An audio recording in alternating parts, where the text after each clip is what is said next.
Olá, pessoal. Bom dia novamente. Temos a apresentação hoje do Elildo Carvalho.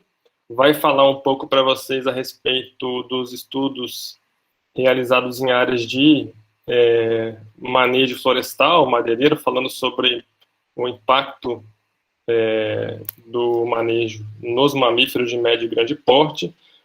O Elildo, ele é analista ambiental pelo ICMBio, lá no Centro Nacional de Pesquisa e Conservação de Carnívoros, que é o CENAP. É graduado em Ciências Biológicas pela Universidade Federal de Minas Gerais, mestre em Ecologia pelo INPA. Inclusive, o Elildo passou um tempo morando aqui próximo, em Alter do Chão, onde nós nos conhecemos. Tive o prazer de conhecer o Elildo. E agora ele está fazendo doutorado em Ecologia e Manejo de Recursos Naturais pela Norwegian University of Life Sciences. Elildo, é um prazer recebê-lo aqui, seja bem-vindo e boa apresentação para você, viu? Tá certo, obrigado, Rodrigo. Obrigado também, Carlos Brocado, por me chamar para participar. Bom, eu imagino que eu tenho que compartilhar a tela, né? Eu esqueci desse pequeno detalhe.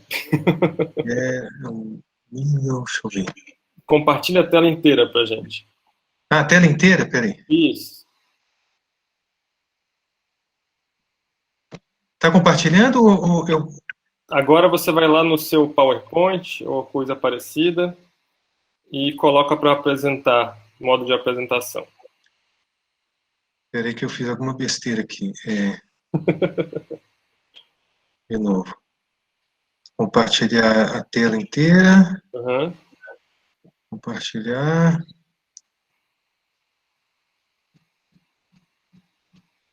E aí, vocês estão enxergando?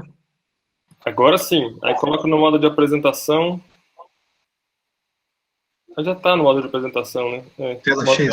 É. Isso. Ótimo, Elildo. Beleza. Bom, gente, em primeiro lugar, obrigado por esse convite para dar essa aula. Já fui apresentado, né? Eu sou Elildo do CENAP, o Centro Nacional de Carnívoros do ICMBio. Até aproveitar aqui já nessa apresentação e dar um esclarecimento, eu não sou especialista nem em mamíferos e nem em manejo florestal. Eu diria que eu sou um ecólogo generalista e eu tenho trabalhado com monitoramento da biodiversidade dentro do ICMBio, e isso tem incluído alguns trabalhos em áreas que foram manejadas, ou estão sendo manejadas. Tanto concessões florestais dentro de florestas nacionais, como áreas que foram exploradas ilegalmente. Então, eu acabei entrando em contato com o assunto e tenho trabalhado um pouco com o tema. Bom, essa aula ela vai ser um pouco diferente das outras, porque as aulas que eu assisti até agora e pelo que eu vi no curso, a ênfase tem sido em métodos de amostragem ou de análise de dados. Mas o caso do manejo florestal, ele não é um método, né? Ele é uma atividade humana que provoca impactos na floresta, no ambiente, e ela pode ser estudada por qualquer um dos métodos que estão sendo discutidos aqui e ainda serão. Então, essa aula não é uma aula metodológica, mas eu queria manter a ênfase. Quando eu fui preparar a aula, eu tentei manter essa ênfase prática. E então eu tentei abordar, não enfatizar os impactos do manejo em si, mas enfatizar as pesquisas que têm sido feitas sobre o manejo florestal, para ter uma ênfase metodológica. Então, eu dividi a aula aqui em 3 partes. Na primeira, eu faço um panorama, uma explicação do que é o manejo florestal. Porque essa palavra, manejo florestal, é uma palavra só para descrever muitas coisas. E mesmo quando a gente pensa nos impactos do manejo florestal, são muitos impactos diferentes e não necessariamente negativos. É uma miscelânea de fatores positivos e negativos que se confundem. Então, entender melhor, caracterizar o manejo, eu acho que é um primeiro passo para aquele que planeja fazer uma pesquisa sobre isso. Então, eu não sei, caso alguém aqui, algum dos participantes desse curso, tenha interesse em desenvolver, seja agora ou no futuro, uma pesquisa sobre o manejo florestal, é interessante você ter um conhecimento das facetas dessa atividade, para saber como abordar o problema, porque ele pode ser abordado de várias formas. Eu também quero falar um pouco sobre a relevância do manejo, também com uma ênfase prática, porque por que é importante estudar isso? Né? A biodiversidade nas florestas tropicais, em geral, e na Amazônia em particular, ela é ameaçada, ela é pressionada por inúmeros fatores. A gente tem desmatamento, incêndios, fragmentação. Por que o manejo florestal, ele merece uma atenção especial? Ele tem recebido até bem menos do que deveria. Então, eu quero discutir um pouco a relevância do manejo. E, finalmente, eu quero fazer um breve panorama sobre os estudos que já foram feitos até o momento sobre mamíferos em áreas de manejo florestal. Então, são as três partes aqui da palestra.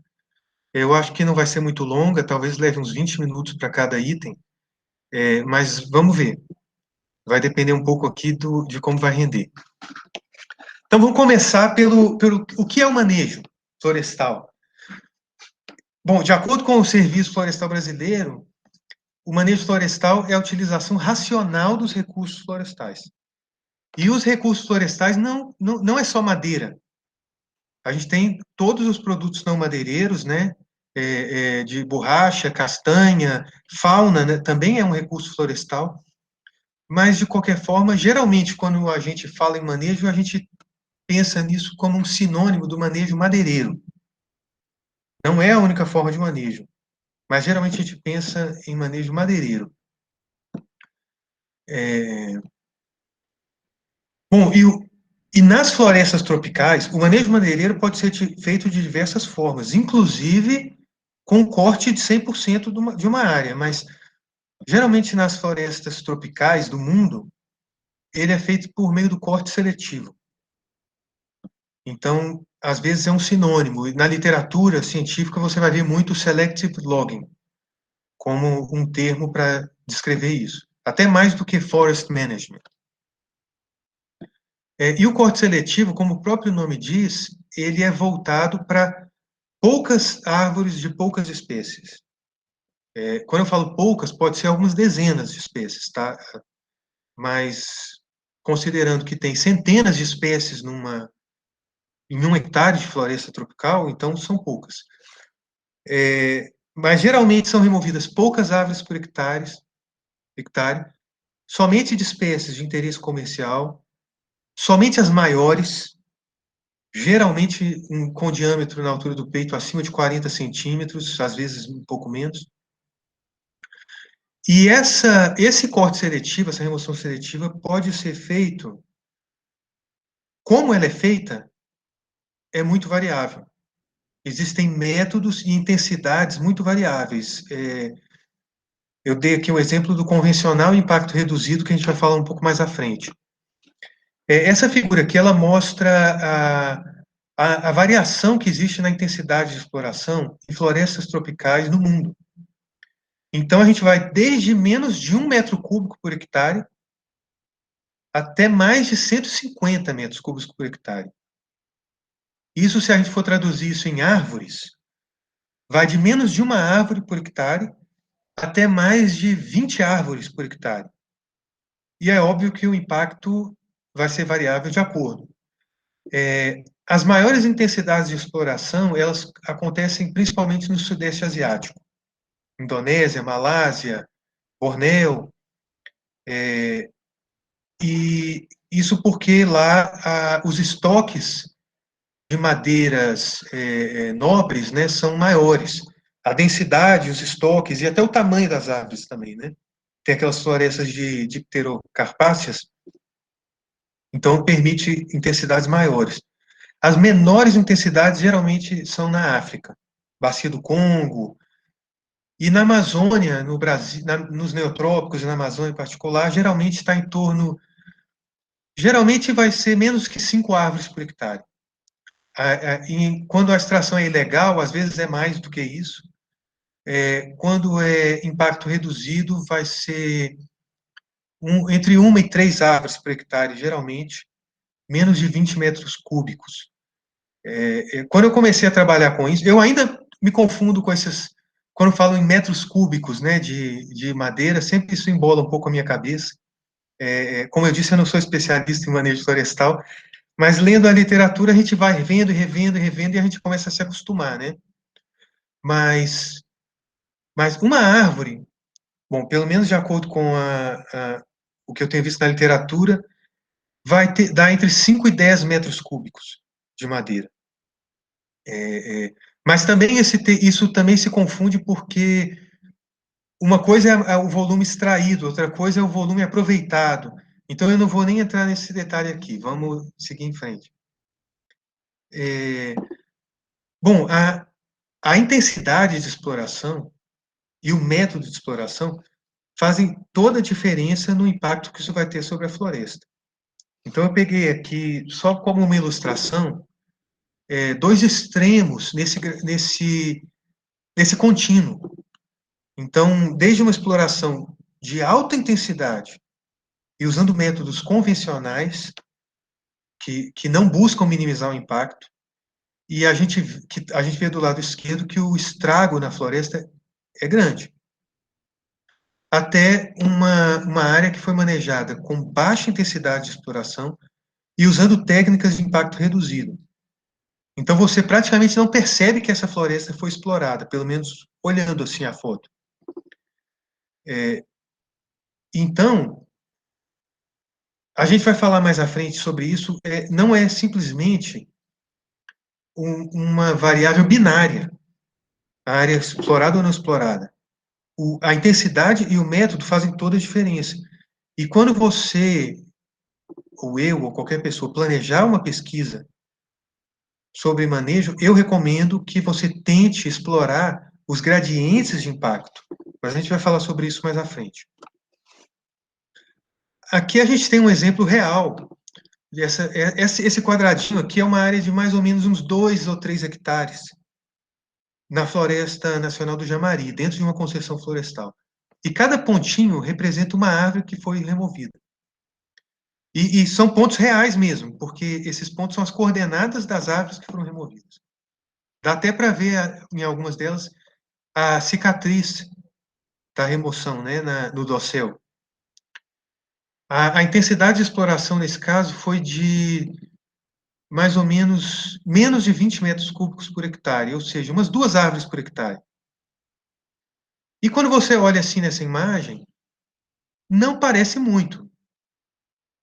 Mas quando você se afasta e observa numa escala mais ampla, de novo, todos esses pontos são os pontos exatos, são as coordenadas das árvores que foram efetivamente removidas dessa área. Então, quando você se afasta, por exemplo, para uma escala de centenas de hectares, você vê que a floresta ela vira um queijo suíço. E quando você considera, por exemplo, aqui a área da concessão florestal inteira, são dezenas de milhares de hectares, é evidente que, por mais que o impacto seja minimizado, essa floresta não é a mesma que uma floresta onde não teve toda essa atividade, né? Então, isso obviamente tem consequências sobre a biodiversidade. Uma coisa interessante também de ver aqui é que mesmo nessa imagem você vê que o impacto não é homogêneo. Você tem manchas que não teve exploração nenhuma dentro da concessão. E manchas que estão de um vermelho muito mais intenso, ou seja, a intensidade de exploração foi maior.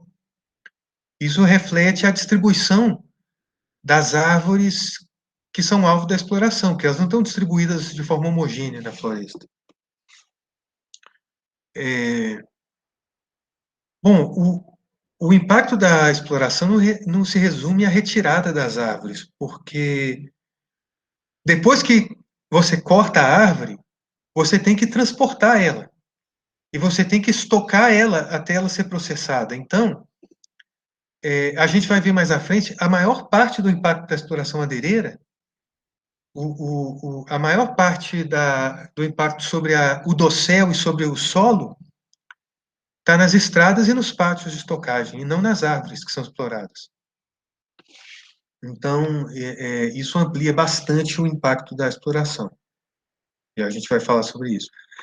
Aqui é um exemplo de uma área, esse estudo mapeou numa área de 50 hectares, que foi explorado com manejo convencional, tanto as árvores que foram derrubadas e a rede de estradas, para chegar a essas árvores e transportá-las. E a gente vê que é um impacto pervasivo sobre uma área inteira, mas, ao mesmo tempo, você tem áreas com uma intensidade maior e áreas com intensidade zero, dentro de uma zona explorada. Então, de novo, pensando no ponto de vista prático, para quem planeja fazer um estudo sobre o impacto do manejo, tome cuidado quando você comparar. Eu vou fazer uma comparação entre a área que houve exploração madeireira e a área que não houve. Preste muita atenção na distribuição das suas unidades amostrais, porque preste muita atenção no número, distribuição e a cobertura das suas unidades amostrais, porque é importante que você capture o gradiente de exploração dentro de uma zona de concessão. Muitos estudos, e a gente vai ver isso na frente, na verdade, a maioria dos estudos concluiu que a exploração madeireira não tem impacto sobre a biodiversidade, de mamíferos, pelo menos. E muitas vezes essa conclusão ela pode estar comprometida pelo desenho amostral. Aqui algumas informações sobre manejo convencional, usando métodos convencionais. Quando eu falo manejo convencional, eu estou contrastando com manejo de impacto reduzido, que é um conjunto de técnicas que buscam minimizar o impacto do manejo em todas as suas etapas, desde a derrubada da árvore até o transporte, etc. Mas no manejo convencional, como a gente vê aqui, para cada árvore extraída, em média, são abertos 56 metros de estradas. E 26 outras árvores são mortas. Seja por dano colateral, quando a árvore cai, ela cai em cima de outras, ou ela puxa outras, porque tem cipó, né? Elas estão conectadas por cipós, então quando você derruba uma árvore, ela puxa as outras, ela cai em cima de outras, e aí na hora de arrastar essa árvore, você mata árvores maiores e menores, e tem a estrada para transportar, e tem o pátio. Então, para cada árvore, 26 outras são mortas em média, num manejo convencional. E essa figura, ela mostra quais são as causas de mortalidade. E a gente vê que eu não sei se vocês veem o mouse aqui na tela, mas aqui são 3 áreas e a média, né? A última coluna à direita é a coluna que tem a média, no caso desse estudo. E a gente vê que a maior parte das árvores mortas é por causa das estradas e dos pátios de estocagem. Não é na queda das árvores. Bom, esse outro estudo, ele mapeou o dano no dossel da floresta, causado pelo manejo convencional.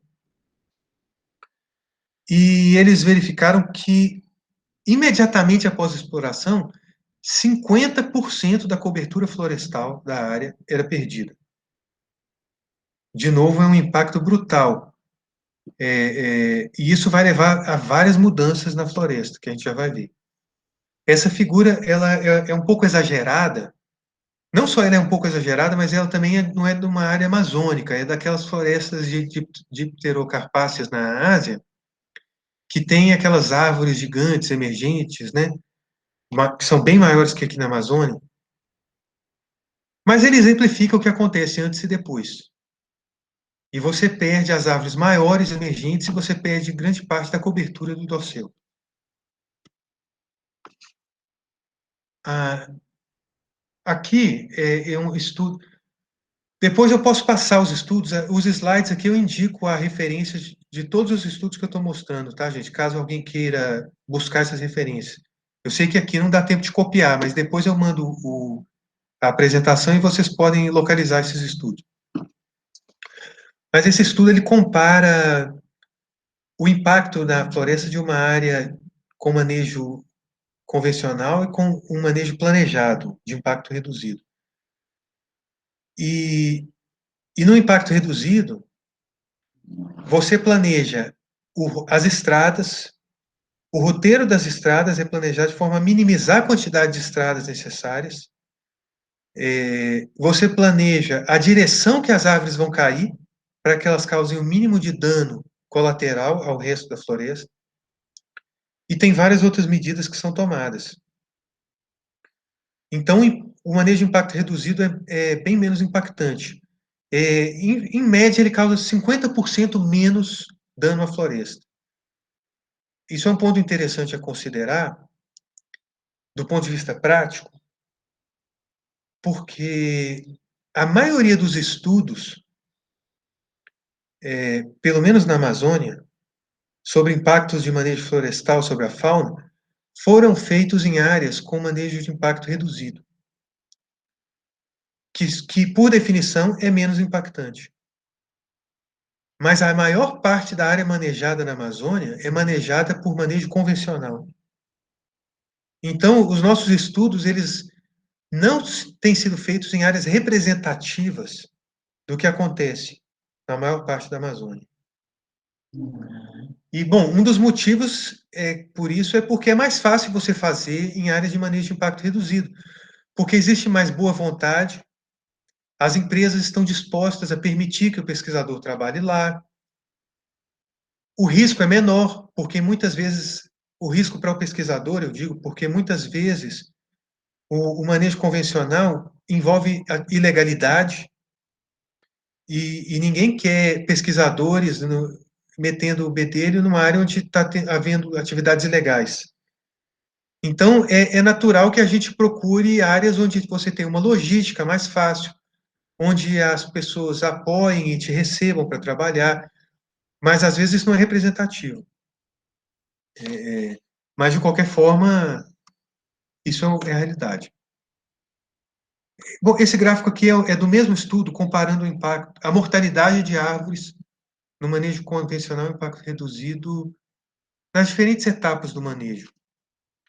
E não dá nem para ler aqui, mas é só para mencionar que a mortalidade é maior, como é de se esperar, no manejo convencional. Bom, toda essa atividade frenética na floresta, ela provoca inúmeras alterações. E como eu disse inicialmente, essas alterações é uma miscelânea de modificações, nem todas necessariamente negativas. Os efeitos positivos e negativos se confundem. E, como eu disse no início da apresentação, eu quero enfatizar aqui o aspecto prático de estudo sobre manejo. Por isso que todo slide aqui eu estou divagando para que vocês reflitam sobre como abordar o problema, caso vocês venham a fazer estudos sobre o assunto. Então, a maioria dos estudos, eu diria quase a totalidade dos estudos sobre impactos de manejo florestal, eles avaliam o impacto do manejo, mas eles não avaliam os mecanismos por trás desse impacto. Então, a riqueza de espécies aumentou, diminuiu, ou essa espécie foi beneficiada e essa aqui foi prejudicada pelo manejo. Mas tá, por quê? Qual o mecanismo? Raríssimos estudos avaliam os mecanismos. E um dos motivos que eles não avaliam é porque é difícil, porque os efeitos se confundem. Então, eu coloquei essas figuras aqui, essas fotos, para representar alguns exemplos. Então, por exemplo, quando você remove as árvores, você abre o dossel. Quando você abre o dossel, aumenta a iluminação que chega ao solo da floresta. Isso causa mudanças no microclima, temperatura, umidade e tudo mais. A floresta fica mais seca, pelo menos no curto prazo, e suscetível a pegar fogo, por exemplo. Mas, ao mesmo tempo, o aumento na iluminação promove uma rebrota, um crescimento, ou da regeneração avançada, né, que são aquelas plântulas que já são maiores e que estão esperando uma oportunidade, ou de pioneiras mesmo, que começam do zero. Mas tem uma rebrota. E o subbosque fica mais fechado. Isso beneficia ou isso prejudica a mastofauna? É óbvio que a resposta é depende. Isso beneficia algumas espécies e prejudica outras. Né? Por exemplo, os browsers, né, as espécies, não é os pastadores, mas que comem as folhas, né, os herbívoros que comem folhas, brotos, essas coisas, geralmente se beneficiam. Vários estudos sugerem isso. Até porque as folhas de plantas pioneiras geralmente são mais palatáveis. Então, você tem um aumento na quantidade e na qualidade da forragem, né, vamos dizer assim, não sei como dizer em português. E os frutos? Isso também varia, porque parte das árvores que são exploradas são árvores frutíferas. E os frutos grandes, carnudos, que são consumidos por herbívoros, por frugívoros, pelo menos de médio e grande porte, geralmente são produzidos por árvores maiores e de madeira mais densa, ou seja, árvores que são alvos da exploração madeireira. Então, você tem uma perda de árvores frutíferas que produzem frutos grandes, mas a regeneração também, muitas vezes, e tem estudos mostrando isso, tem um aumento na produção de frutos. Só que geralmente são frutos menores e menos nutritivos. E para os insetívoros? O que acontece com a disponibilidade de invertebrados? Os estudos que eu vi até o momento, o resultado são confusos. Alguns estudos indicam que, como aumenta a produção de vegetação nova, palatável, aumenta a disponibilidade de invertebrados. Então, os insetívoros se dão bem. Mas tem estudos que dizem que a floresta fica mais seca e os invertebrados, ou alguns grupos de invertebrados, não conseguem resistir ao ressecamento e diminui. Então, o que eu queria resumir nessa figura é que os resultados os impactos são complexos. E eu acho que uma lacuna grande de conhecimento que eu sugiro e proponho para quem esteja interessado em estudar o impacto do manejo é não simplesmente estudar o impacto do manejo, mas estude os mecanismos. Estude o que acontece com a oferta de frutos, ou com os processos ecológicos por trás disso, com a dispersão de sementes de frutos, com a herbivoria. O que acontece com a disponibilidade de invertebrados e como isso afeta os insetívoros. Então, são questões que ainda estão muito em aberto e eu sugiro como possíveis perguntas para quem estiver interessado em estudar isso. Um outro ponto interessante a pensar sobre o manejo é que nem toda perturbação é ruim. Né? Em ecologia, a gente sabe que distúrbios intermediários favorecem a biodiversidade. Então, se as perturbações não forem muito frequentes ou não forem muito grandes, muito drásticas, isso beneficia a biodiversidade. Agora, se as perturbações forem muito frequentes ou muito drásticas, aí isso diminui a biodiversidade. E eu não vou entrar aqui no detalhe de teoria ecológica, né? Mas tem as referências aqui para ver. Então, na floresta, árvores caem. É natural. A floresta tem uma dinâmica e as árvores estão morrendo todo dia. Tem um slide aqui mais à frente que eu vou falar sobre isso. Então, daqui a pouco eu volto nisso. Mas, então, o manejo florestal, a gente fala que ele degrada as florestas. Mas não necessariamente ele é uma forma de degradação. Porque a gente pode pensar em degradação como, do ponto de vista estrutural, uma mudança na estrutura da floresta, e nesse aspecto a gente pode considerar o manejo florestal como uma degradação. Mas a gente pode encarar o manejo como um impacto sobre processos. E nesse caso, ele pode ou não ser uma degradação. A questão é se as alterações, as perturbações do manejo florestal são suficientes para tirar a resiliência da floresta. Se a floresta perder a resiliência, no sentido de que ela perde a capacidade de retornar ao estado inicial, ela está degradada. Mas se a floresta ela é perturbada, mas ela mantém a capacidade de retornar ao estado original, ela só foi perturbada, mas ela não foi degradada.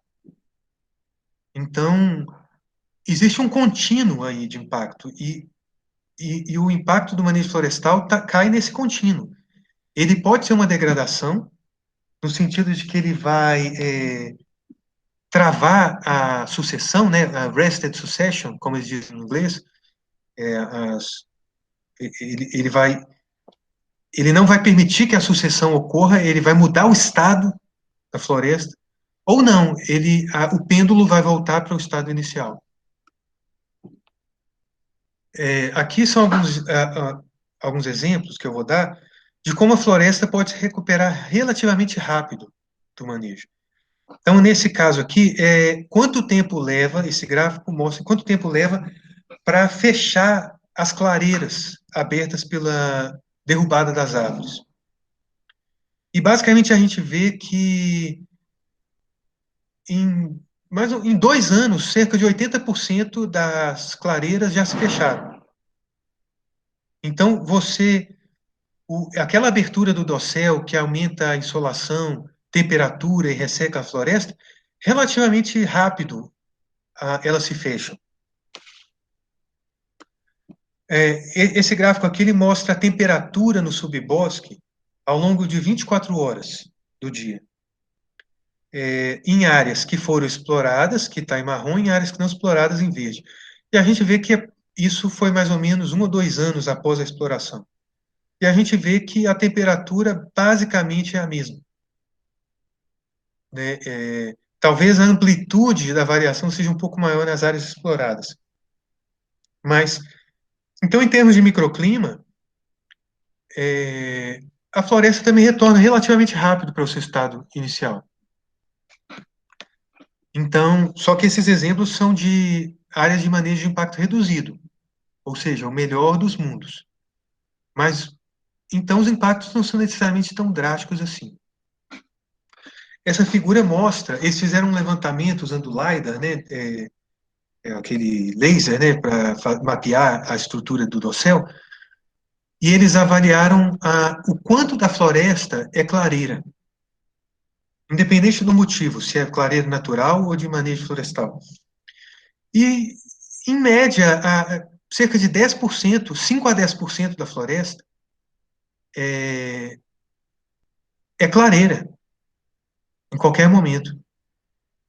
Na verdade, eu posso estar enganado, talvez seja um pouco menos que 5, tá? Eu não lembro aqui o detalhe claro. Mas nessa figura a gente vê que, de fato, a maior porcentagem de área aberta por clareira é justamente as áreas mais impactadas da Amazônia, no Arco do Desmatamento, leste, né? ali a BR-163, a gente vê ali no Maranhão, Amazônia Maranhense. Mas, de qualquer forma, independente disso, grande parte da floresta é clareira. E então, dependendo da intensidade do manejo, se não for muito grande, isso mimetiza perturbações naturais. E isso pode favorecer a biodiversidade. Acho que eu vou ter até que acelerar aqui, né? Estou falando muito devagar. Bom, por que que o manejo florestal é um assunto que vale a pena ser estudado? Qual a relevância disso? Em primeiro lugar, as florestas manejadas, ou as florestas de produção, elas vão se tornar a- provavelmente a forma dominante de uso de cobertura das florestas tropicais no mundo. Até hoje, um quarto de todas as florestas tropicais do mundo já foram exploradas para madeira. E mais um quarto está destinado à exploração futura. Ou seja, metade de todas as florestas tropicais do mundo vão ser florestas manejadas. Só por isso a gente vê que esse é o futuro das florestas tropicais, quer a gente goste, quer não. Então é um tema relevante. Do ponto de vista econômico, é um negócio bilionário. O comércio de produtos florestais global é de 120 bilhões de dólares por ano. E de florestas tropicais é 25 bilhões de dólares por ano. Sendo que isso é o comércio formal, legal. Mas grande parte do comércio de florestas tropicais é ilegal. E a demanda está crescendo. A população humana não vai estabilizar esse século. E além de a população humana estar crescendo, o que naturalmente aumenta a demanda por recursos naturais, o consumo per capita também está crescendo. Esse gráfico mostra o consumo de calorias per capita, que está aumentando independente se são países ricos ou pobres, está aumentando em todos os grupos econômicos no mundo. Mas isso se aplica também ao consumo de energia, de minérios e de produtos florestais. Então, a população está aumentando e o consumo per capita está aumentando. E, consequentemente, a demanda pelos recursos florestais também está aumentando. Esse gráfico mostra a produção madeireira global e tem um detalhe interessante. A gente vê que a produção na Ásia está diminuindo. E acredita-se que isso é porque os estoques de madeira lá estão muito perto da China, que é o maior consumidor. Indonésia, né? Nova Guiné agora está crescendo também, Papua Nova Guiné, a produção de madeira. E aparentemente os estoques de madeira asiáticos estão se esgotando. Então a produção está se transferindo para a África e a América do Sul. Então a gente pode ver tendências de aumento na produção para exportação aqui na região. Esse gráfico mostra a África Central, a gente está vendo a bacia do Congo, principalmente, e esses polígonos aqui são as concessões florestais que existem lá, de acordo com o relatório da FAO. Então, de novo, florestas manejadas vão ser a paisagem dominante. No Brasil, o setor florestal é responsável por 1,5% do PIB e gera 4 milhões de empregos formais. Na Amazônia, é 10% do PIB, na Amazônia Legal, e quase 400 mil empregos.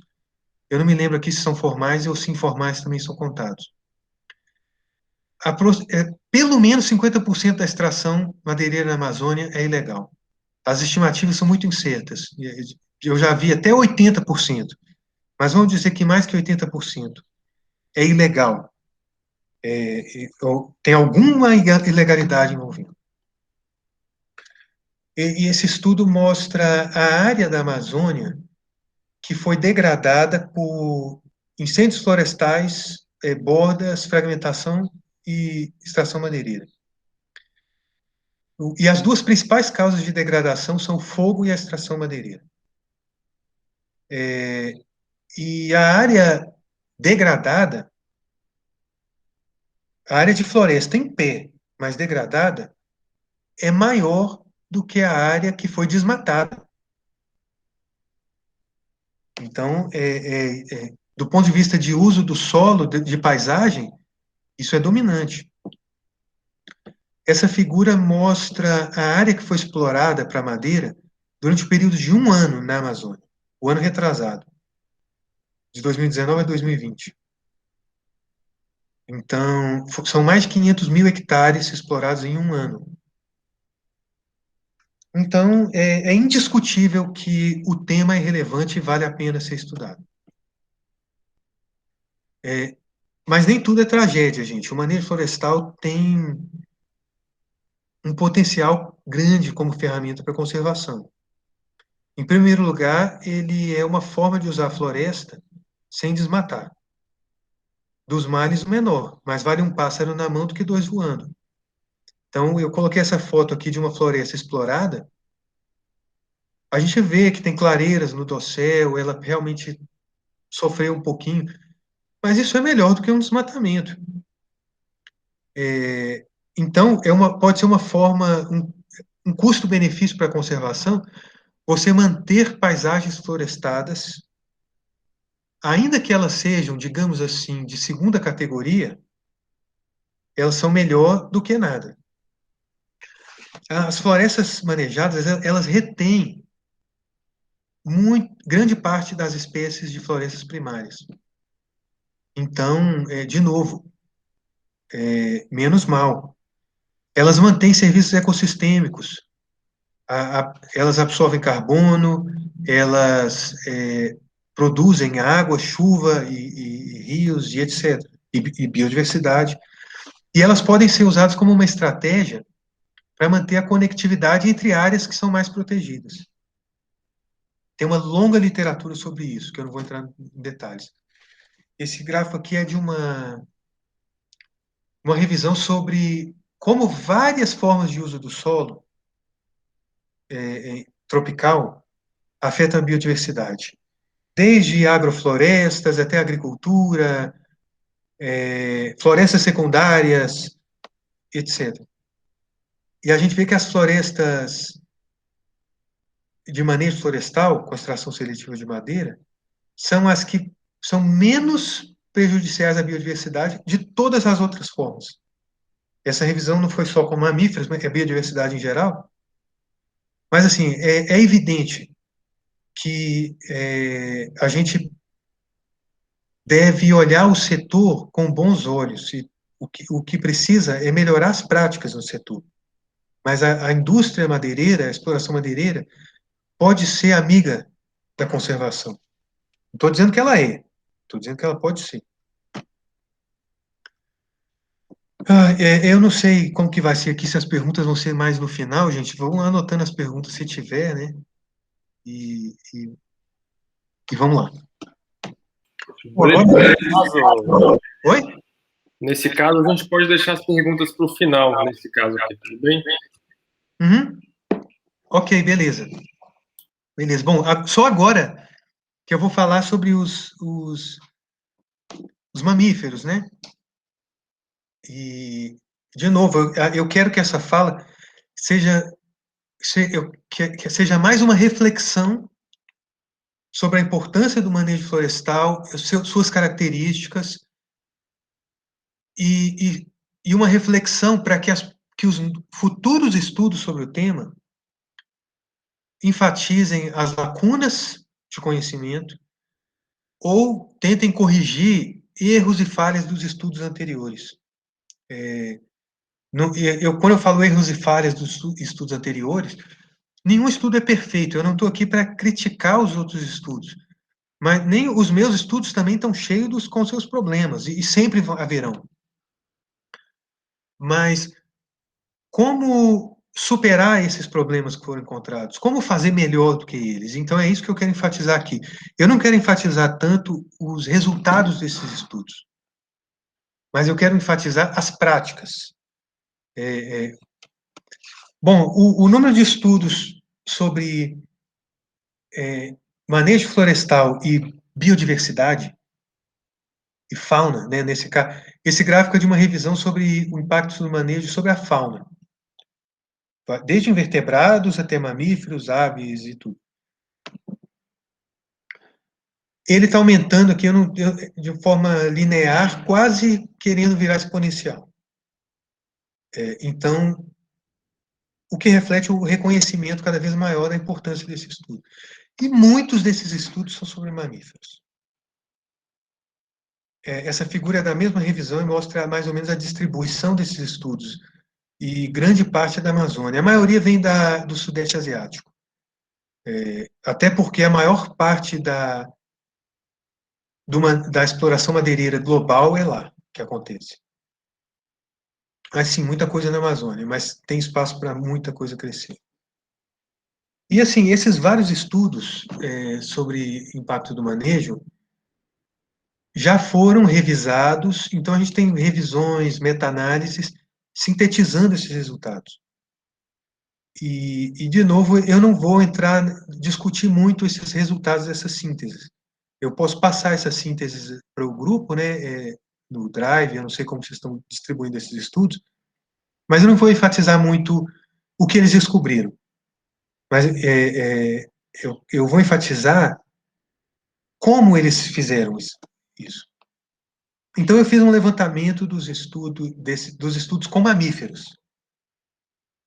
E, em primeiro lugar, eu quero deixar claro que não é uma revisão sistemática, rigorosa da literatura, o que eu vou mostrar aqui.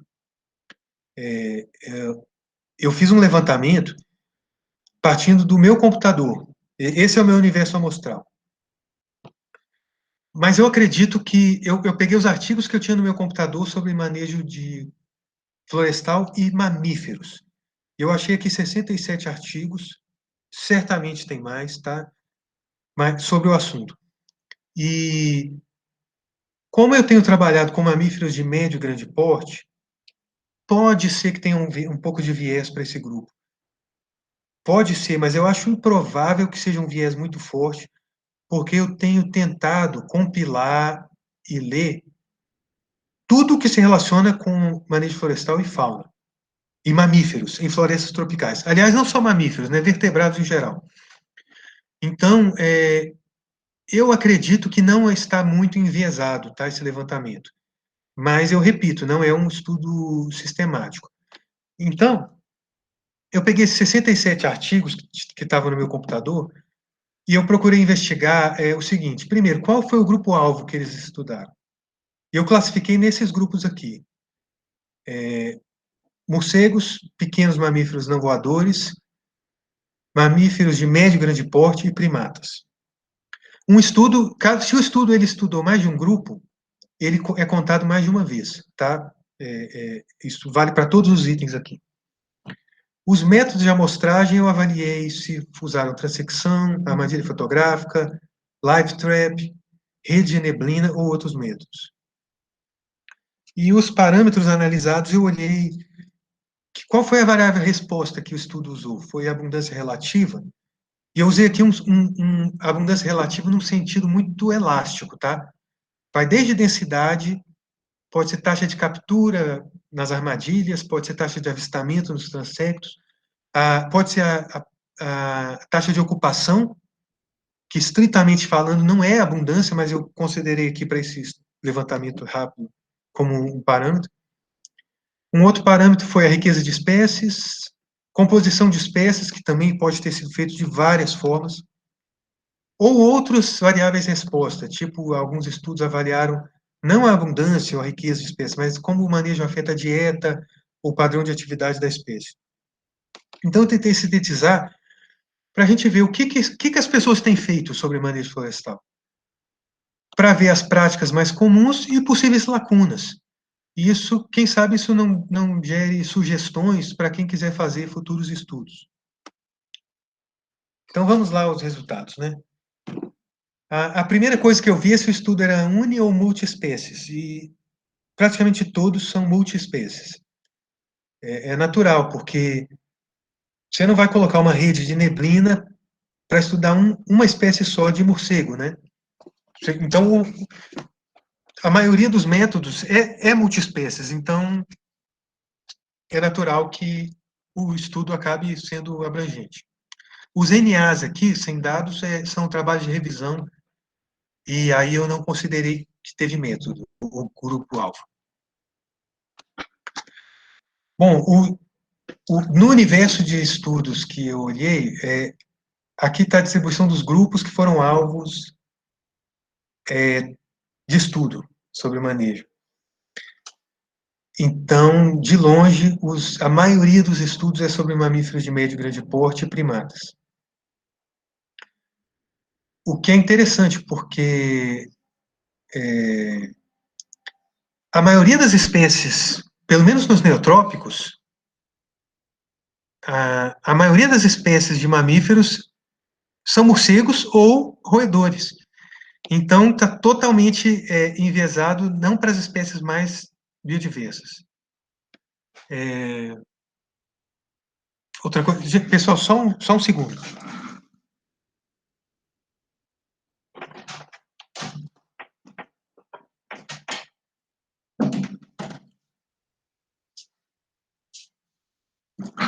Estou de volta, só estava resolvendo um problema técnico aqui.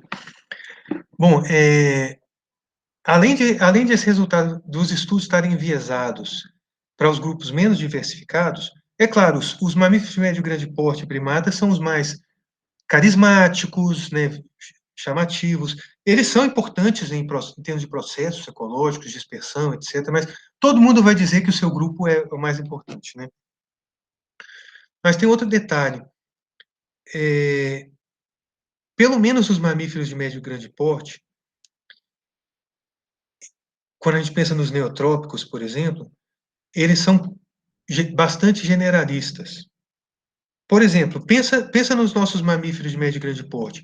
A maioria ocorre em todos ou praticamente todos os biomas do Brasil. Eles ocorrem na Amazônia, no Cerrado, na Mata Atlântica, até na Caatinga, que é um ambiente mais árido, seco, etc. Então, se essas espécies são tão flexíveis, isso significa que não é porque cortar uma ou duas árvores e abrir uma estrada que ela não vai mais conseguir viver ali. Elas têm flexibilidade. Agora, especialistas, a gente vai ver mais, seja entre os primatas ou entre justamente os roedores, morcegos, é onde a gente vai ver grupos mais especializados.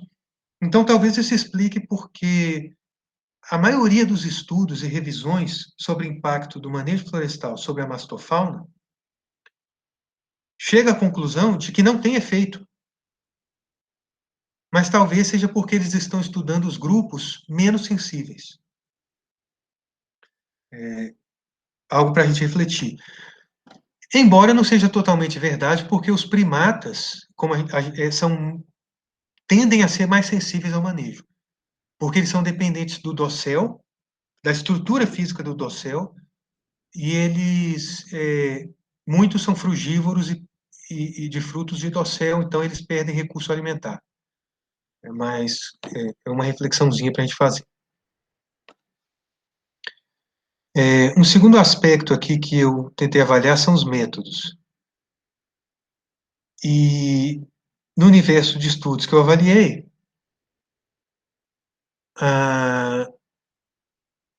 a maioria dos estudos foram feitos usando armadilhas fotográficas e transectos, o que está de acordo com o resultado que a gente viu que são os métodos usados justamente para os mamíferos de médio e grande porte e para os primatas, né? Depois vem live trap, estudos de revisão, regineblina, estudos que usaram mais de um método e outros.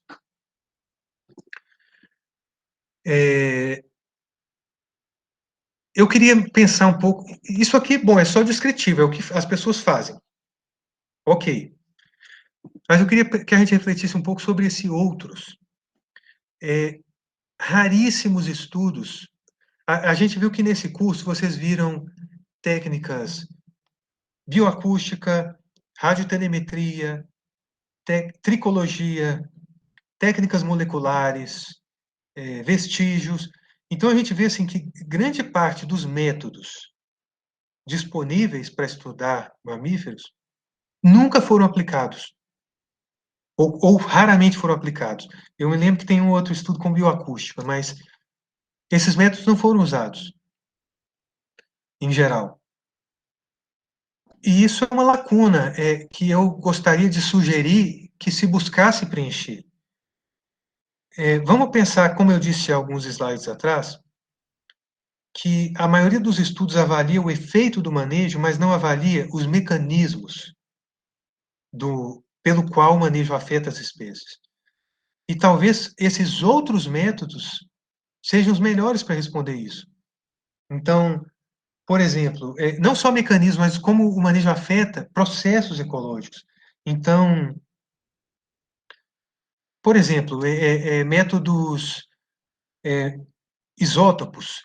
Métodos, eu não sei se isótopos se classifica em métodos moleculares. Quando falam métodos moleculares é mais DNA ou isótopos. Mas isótopos, estudos com isótopos podem indicar alterações na dieta das espécies. Por exemplo, para comparar as áreas manejadas ou não. Então, eu nunca vi para mamíferos, mas para aves existem estudos mostrando, a partir de isótopos, que após o manejo florestal, as aves subiram um nível trófico. Todo mundo subiu um nível trófico. O que isso quer dizer? Todo mundo, mesmo os frugívoros, todo mundo passou a ser mais carnívoro ou insetívoro. Provavelmente refletindo uma mudança na disponibilidade de alimento na floresta. Outros estudos telemetria pode indicar, ser usado para avaliar como o manejo afeta os padrões de movimentação das espécies, sejam de primatas, porque o dossel foi alterado, seja de espécies terrestres. Por exemplo, a rede de estradas, que é aberta para manejar a floresta, pode beneficiar algumas espécies, como carnívoros, que tendem a usar mais estradas, né? Isso é bem conhecido. E muitos herbívoros gostam de usar a beira de estrada, porque tem muita rebrota também. Mas tem espécies que passam a evitar isso. Então, uma estrada pode fragmentar o habitat para alguma espécie, enquanto beneficia outra.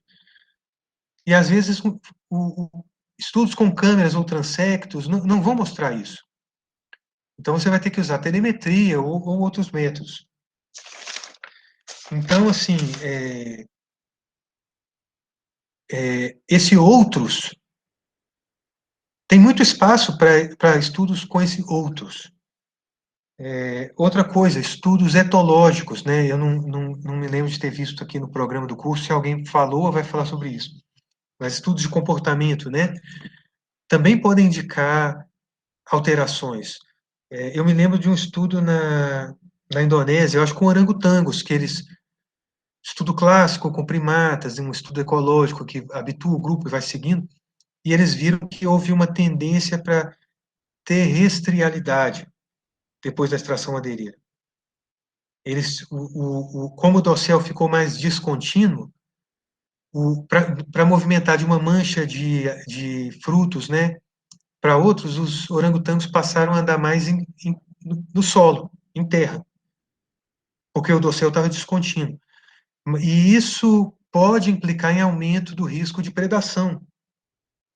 Então, tem muitos mecanismos de impacto do manejo que podem ser investigados usando essa categoria outros, que é muito ampla. Técnicas moleculares, telemetria, estudos etológicos, etc. Então, uma sugestão aqui para futuros estudos, talvez. Os parâmetros avaliados. Bom, praticamente todos os estudos eles avaliam o impacto do manejo sobre a abundância das espécies. Lembra que eu estou usando aqui abundância no sentido elástico, tá? Até taxa de ocupação eu estou chamando de abundância aqui. Isso é natural porque, por exemplo, para estimar a riqueza, primeiro você tem que detectar a espécie. E geralmente você vai detectar, se você está usando armadilhas fotográficas, redes de neblina, ou o que for, você vai ter alguma medida de abundância relativa, pelo menos da espécie. E isso vai ser a base para depois você estimar a riqueza e a composição. Então, é a base. Outros parâmetros aqui Então, em primeiro lugar, a abundância, depois a riqueza, depois a composição, alguns estudos avaliam, e, finalmente, outros parâmetros.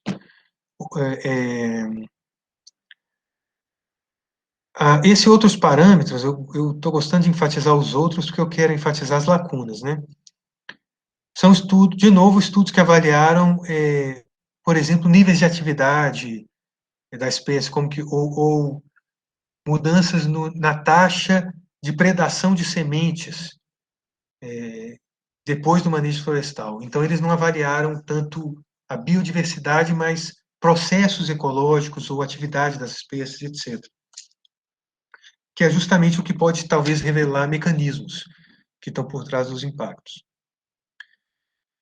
A composição aqui, que ficou em penúltimo, eu vou falar dela mais na frente. Vamos aqui só ver alguns exemplos. Acho que eu já estou quase encerrando. Bom, não vale a pena aqui eu ficar mostrando muitos exemplos de cada parâmetro que foi avaliado. Então, eu peguei aqui um ou dois exemplos de cada, só para a gente ver como que tem sido avaliado. Então, no estudo à esquerda, eles compararam a abundância, que no caso era a taxa de avistamento de espécies de mamíferos, antes e depois do manejo. E no caso, eles verificaram que quase nenhuma, para a maioria das espécies não mudou nada, e uma ou duas espécies ficaram mais abundantes após o manejo. Esse outro estudo aqui, bastante recente, saiu há pouco mais de uma semana, ele mostra a abundância entre os tratamentos e entre as parcelas dos tratamentos, né? Então é interessante que ele tem uma informação, um pouco de informação também sobre a composição, uma mudança composicional, vamos dizer assim, entre as áreas manejadas e não manejadas. Nesse caso, para morcegos. E, bom, tem N formas de avaliar a abundância. Aqui são alguns exemplos para mostrar a variedade de formas que se avaliou a composição antes e depois do manejo, ou em áreas manejadas e não manejadas. E como isso é avaliado de formas mais variadas, a composição, é difícil comparar os estudos, porque eles descrevem a composição de espécies de formas muito variáveis. E, então, por isso que a riqueza de espécies, que a gente vai ver logo em seguida, é mais ou menos um mínimo denominador comum. É uma medida, de certa forma, pobre, porque contar espécies não é o suficiente. A identidade das espécies importa. Então, a gente não quer saber só quantas espécies tem, mas a gente quer saber quais espécies tem e a gente quer saber quanto de cada espécie tem. A riqueza de espécies pode se manter mesmo que todas as espécies declinem em abundância. A riqueza de espécies pode se manter mesmo que a identidade das espécies seja completamente trocada, ou seja, mesmo que haja um turnover e todas as espécies originais desapareçam e a comunidade passe a ser composta de espécies invasoras, vamos pensar um caso drástico que não existe na prática, mas vamos imaginar, a riqueza é a mesma. Ou então você pode ter uma espécie ameaçada, que é de interesse de conservação, e ela desaparece e é substituída por uma espécie invasora. E a riqueza continua igual. Então, contar espécies não é o bastante. Mas, ainda assim, a riqueza de espécies é um item quase obrigatório de se apresentar, porque é o mínimo denominador comum que permite comparações entre diferentes estudos. Então, sugiro que quem fizer estudo sobre isso continue usando a riqueza e apresentando. Mas é importante avaliar também efeitos composicionais. Tem alguns estudos que não detectaram nenhum efeito sobre a riqueza, detectaram efeito do manejo sobre a composição de espécies. Mas é difícil sintetizar isso porque cada estudo descreveu a composição de uma forma diferente. Aqui eu peguei os exemplos que eu peguei, um usou MDS, o outro usou ranking abundância, né, ranking de abundância, e outro usou dendrogramas. E tem várias outras formas ainda que eu não coloquei, são só alguns exemplos. Então vamos aqui para a riqueza, que é o método mais clássico, né? E o clássico dos estudos, em geral, não foi verificada a diferença na riqueza entre antes e depois, ou foi verificada muito pouca diferença. Mas um detalhe é que a maioria dos estudos, na verdade, não compara antes e depois. Eles comparam áreas exploradas e não exploradas. E aqui que eu queria, como eu disse, eu não quero ficar enfatizando o resultado dos estudos, eu quero enfatizar métodos. Então, eu quero fazer um parêntese para discutir alguns aspectos metodológicos predominantes nos estudos e refletir como eles têm sido feitos e sugerir para quem quiser fazer que nos próximos estudos tente contornar esses problemas. Então, eu escolhi esses itens aqui metodológicos para discutir rapidamente. O primeiro é o ideal, é o before, after, control, impact, né? Antes, depois, controle, impacto, que é um tipo de desenho amostral que é o desenho ideal.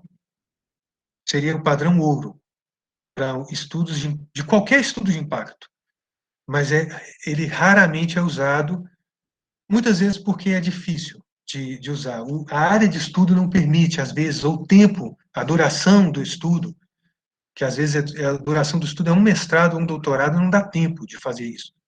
Mas isso seria o padrão ouro. E aí vem a questão do space for time, você usar o espaço como um substituto do tempo. É a melhor alternativa depois do BACI. Mas a maioria dos estudos que fez isso sofre de problemas de pseudo-repetição, que a gente já vai ver. Então, cuidado com as pseudo-repetições. Finalmente, eu queria também, ainda no parênteses, discutir dois temas que são chave em estudos de manejo, mas têm sido pouco avaliados, que é o tempo de recuperação e a intensidade da exploração. Eu não quantifiquei isso nessa minha revisão, devia ter feito, mas quando eu me lembrei não me deu mais tempo. Mas eu diria que 80% dos estudos, um chute que eu estou dando, não avaliam nem o tempo nem a intensidade. Eles avaliam o manejo florestal como uma variável categórica, uma variável binária. E eles não consideram essas duas variáveis contínuas, o tempo e a intensidade, elas são chave.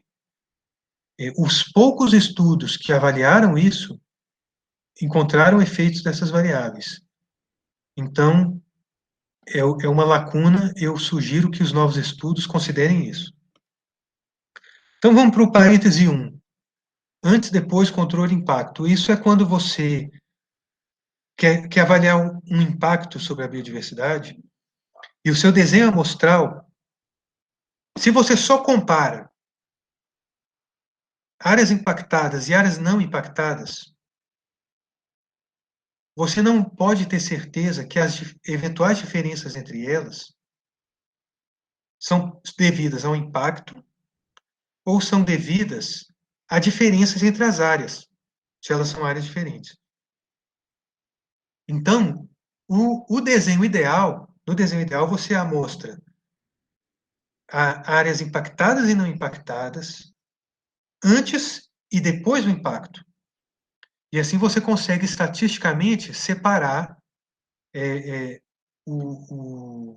isolar o que é efeito do impacto e o que é efeito do sítio, da área.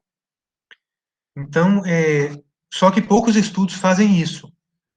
E aqui é um estudo recente que saiu com morcegos, na Flora Tapajós, inclusive, e onde eles fizeram isso, né? E eu não vou entrar aqui em detalhes, depois vocês leem esse artigo, mas eu só quero dizer que esse é o padrão ouro. Mas a grande maioria dos estudos usa a outra abordagem, que é o espaço por tempo. Ou seja, como eu não posso mostrar antes e depois, seja lá por que motivo, o motivo pode ser porque não dá tempo, porque você só tem 2 anos para fazer o seu mestrado, então você não tem tempo hábil para isso. O motivo pode ser porque quando você chega na área, ela já foi explorada, então você não tem o antes. Especialmente se é uma exploração ilegal, como que você vai explorar antes e esperar? Não tem, né? Como? Então você vai para o espaço por tempo. E aqui essas figuras aqui são de dois estudos, o da esquerda usando transectos e o da direita usando armadilhas fotográficas. Mas basicamente você tem transectos e armadilhas em áreas exploradas e áreas não exploradas, e, e você está comparando os dois tipos de áreas. E aí você atribui mudanças, diferenças da biodiversidade ao impacto. Você assume que essas diferenças são por causa do impacto e não por diferenças entre os sítios. De novo, eu não estou aqui para criticar estudo nenhum. Todos os estudos têm vantagens e desvantagens. Mas o estudo da esquerda, foi um estudo no Amapá, as áreas elas estão em blocos bem separados. Então, você tem uma área controle, que é a cinza escuro, e os transectos na área controle. Os outros tons de cinza, né, são áreas manejadas e você tem também os transectos nela. Como saber com certeza se as diferenças são por causa da exploração madeireira ou porque esses três blocos não são diferentes um do outro? Pode ter um gradiente de elevação entre eles, pode ter um gradiente de solos, ou de um impacto que confunde os efeitos, por exemplo, a distância de um assentamento humano. Então, geralmente os autores, o que eles vão dizer, e muitas vezes faz sentido o que eles dizem, é nós não observamos diferenças florísticas, ou de elevação, ou de outras variáveis entre as áreas. Então, nós assumimos que qualquer diferença entre elas é por causa do impacto. Então, mas isso eles estão assumindo isso, mas eles não têm certeza. Já no estudo aqui da direita, é um pouco melhor, mas ainda sofre do mesmo problema, porque você tem áreas manejadas e não manejadas interespaçadas no espaço. Cada polígonozinho, o polígono maior é a área, é uma unidade de conservação, uma flona, onde tem concessões florestais. E dentro dessa flona, você tem vários polígonozinhos que são as unidades de exploração madeireira anuais, as UPAs, né? Então, você tem UPAs que foram exploradas, UPAs que não foram exploradas, elas estão interespaçadas. Mas, ainda assim, você tem, cada pontinho uma câmera, você tem câmeras na mesma UPA. E, de certa forma, essas câmeras que estão na mesma UPA, elas são pseudo-repetições. Então, esse é um problema dominante em estudos de manejo florestal. Para você ter repetições realmente independentes, as suas unidades amostrais têm que estar interespaçadas na paisagem. Os tratamentos. Você não deveria, idealmente, ter um bloco manejado e um bloco não manejado e todos os seus pontos estarem lá. Esse aqui é um levantamento que eles fizeram na literatura e eles avaliaram, com base na descrição das áreas de estudo, quantos estudos realmente tinham unidades amostrais independentes. E eu vejo aqui de quase 60 estudos, de 70 estudos, 52 tinham pseudo-repetições e 5 não. Então, isso é um problema dominante. Aqui é um exemplo, por exemplo, se vocês não entenderam o que eu estou falando, é um exemplo bem gritante. Aqui é um estudo, inclusive publicado numa revista de prestígio, tá? Conservation Biology. Mas, assim, nesse estudo, eles tinham duas áreas de estudo principais, as áreas A e B, que vocês veem no mapa. E todas as unidades amostrais na área A eram área controle. E todas as unidades amostrais na área B eram as áreas exploradas. Então, a pergunta é, se elas diferem entre si, a diferença é por causa do manejo ou é porque elas são áreas completamente diferentes? É muito difícil você isolar o efeito. É um problema que às vezes dá para você tratar, por exemplo, se na sua análise estatística você usar variáveis randômicas, por exemplo, as coordenadas geográficas ou o bloco como uma unidade randômica, né, num modelo misto, talvez dê para você controlar essa pseudo-repetição, mas é um problema sério. Então, esse é um dos parênteses que eu queria apontar, não para criticar os estudos anteriores, mas para sugerir a todos nós que a gente sempre que possível tente contornar isso, sabendo que às vezes a gente não vai conseguir. Às vezes a área de estudos, recursos e etc. não vai permitir. Então a gente tem que pelo menos tentar controlar esse problema. O penúltimo parêntese que eu queria apontar aqui é que a maioria dos estudos compara áreas exploradas e não exploradas ou compara áreas antes e depois da exploração. Poucos estudos avaliam o efeito do tempo desde que a área foi explorada. E é evidente que faz toda a diferença. Se você amostra a área 6 meses após a exploração, ou 1 ano, mesmo efeitos estruturais que recuperam rápido, como microclima e cobertura do dossel, eles ainda vão estar lá. O dossel ainda vai estar aberto, a floresta vai estar seca. Se você volta 1 ano depois ou 2, o dossel já se fechou. Se você volta 10 anos depois, talvez você não encontre mais diferença nenhuma. E, de fato, os estudos que avaliaram o tempo pós-exploratório encontraram efeitos. Então, aqui é um estudo na Guatemala, que usou armadilhas fotográficas. Cada linha aqui nesse gráfico é uma espécie.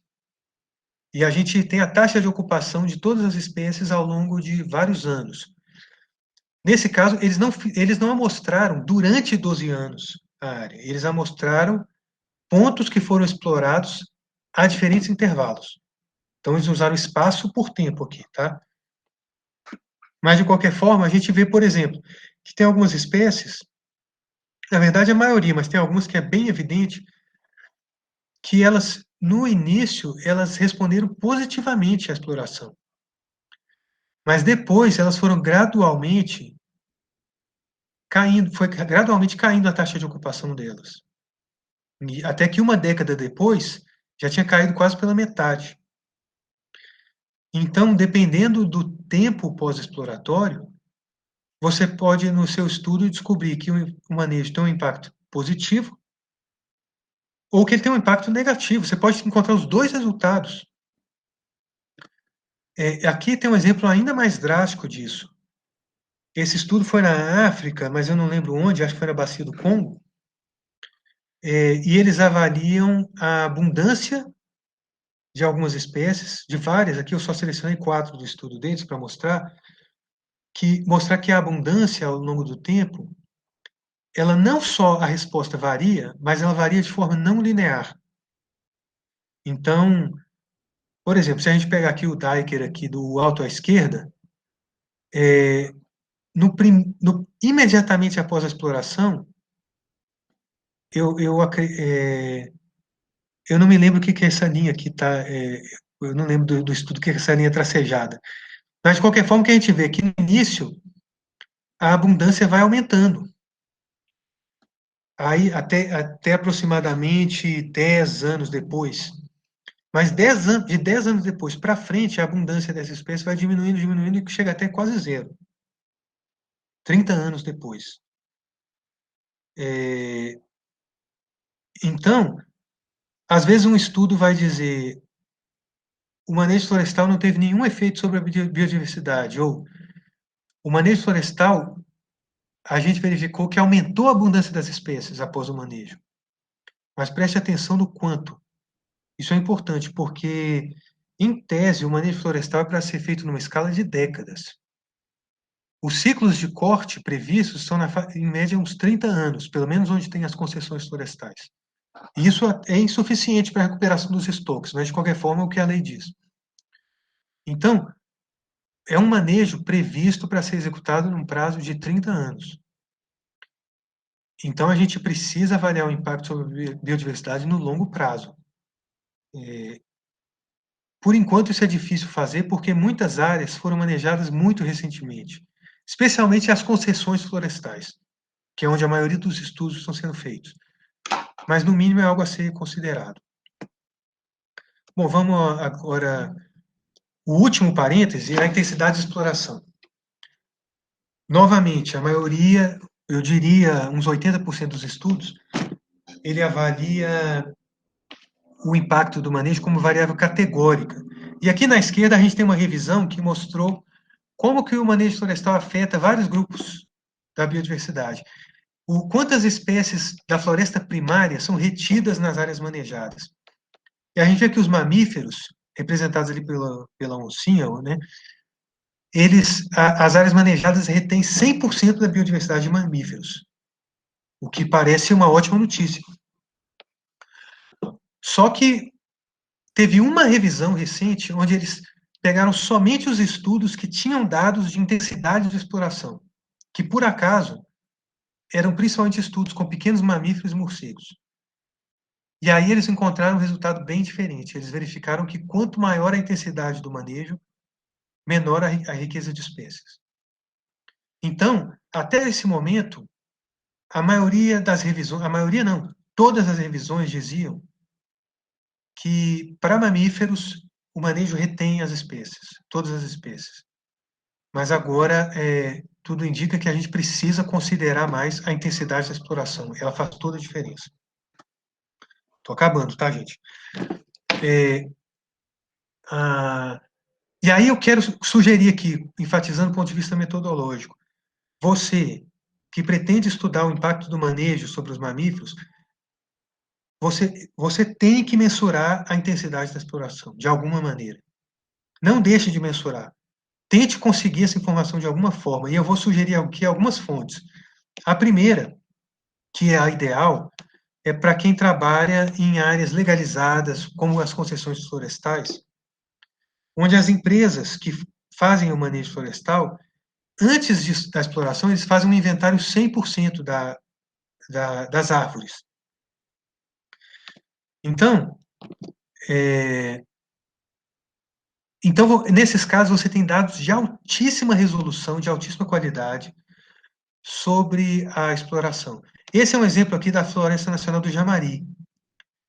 À esquerda, vamos ver primeiro a direita. À direita, a gente tem o ponto central, a bolinha aqui preta, é uma câmera trap. O círculo em volta é um buffer de 500 metros ao redor da câmera.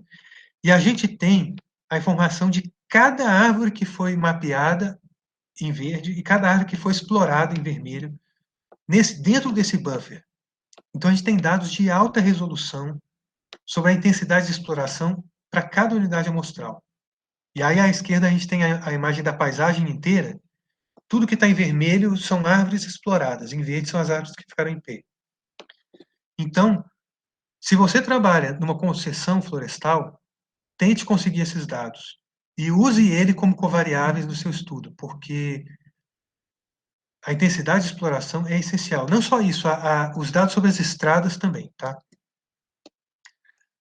Agora, se você está estudando manejo florestal fora de áreas de concessão, ou onde houve exploração madeireira ilegal, ou onde houve exploração madeireira que não foi ilegal, mas que não foi com inventário preliminar, que não houve técnicas de impacto reduzido, aí você tem que gerar os dados a partir de outra fonte. Eu quero sugerir algumas.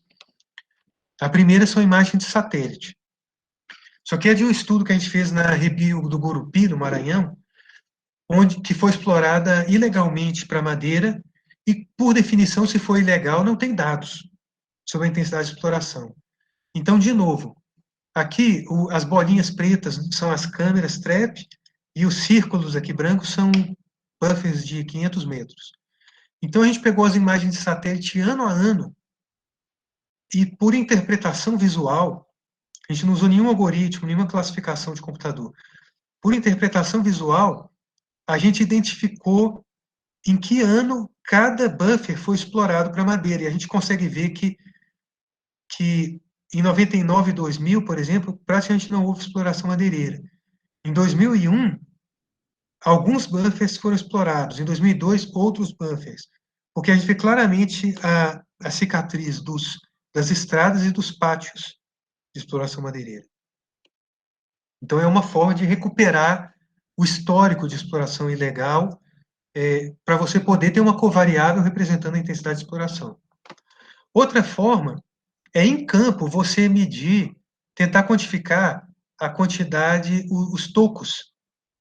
Aqui, essas fotos são da Rebio Gurupi, de novo, e os tocos permanecem por anos, mesmo mais de uma década após a exploração.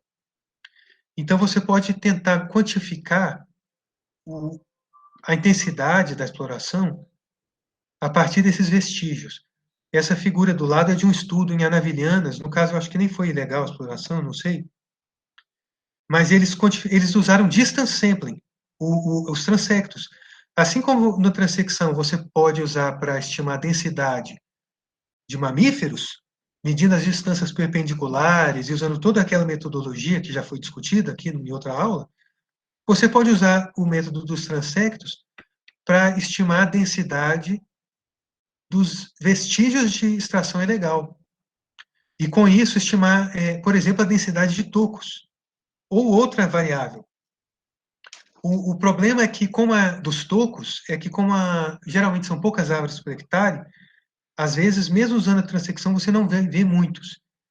Mas, então, uma alternativa é você usar as trilhas de arraste, porque elas estão para todo lado, e como a gente já falou, as estradas e trilhas matam mais árvores do que a queda das árvores em si.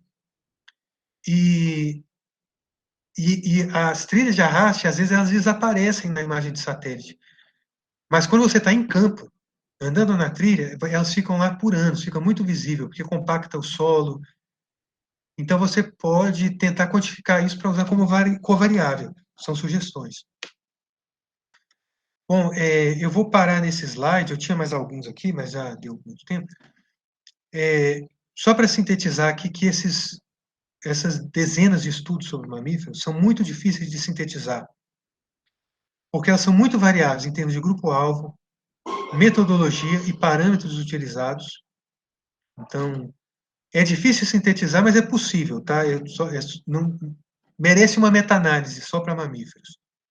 Também vai uma sugestão aí para quem quiser fazer. Os estudos variam muito em desenho amostral, grande parte sofre de problemas de pseudo-repetição. Os estudos variam o tipo de manejo, mas a maioria foi feita em áreas de manejo de impacto reduzido. Eu sugiro que, se você conseguir fazer estudos sobre o impacto da exploração ilegal, é uma lacuna muito grande, ou fora de áreas de concessão. Mas, ao mesmo tempo, eu reconheço que é mais fácil para o pesquisador, do ponto de vista logístico, de infraestrutura e até de facilidade de não haver riscos à sua vida, fazer onde tem manejo de impacto reduzido. Os estudos variam em paisagens, características naturais, e muitos estudos eu tinha que ter um parêntese só para isso, eu não falei. Muitos estudos têm fatores que confundem os resultados, porque, além do manejo, as estradas madeireiras abrem caminho para que entre caçadores, e aí vai ter um impacto secundário sobre a fauna, que não é diretamente do manejo florestal, é um impacto da caça, é outra coisa. Ou as florestas manejadas podem ser mais vulneráveis a fogo, porque estão mais secas, então pode ter incêndios e isso confunde, e muitos estudos não quantificaram ou não mencionaram que havia esses fatores de confusão, e isso interfere no resultado e dificulta também a síntese. Então, considere isso quando você for fazer os seus estudos. Tinha mais um monte de coisa para falar aqui, mas não vai dar tempo e eu prefiro abrir para as perguntas. Então, deixa eu ver aqui. Muito obrigado.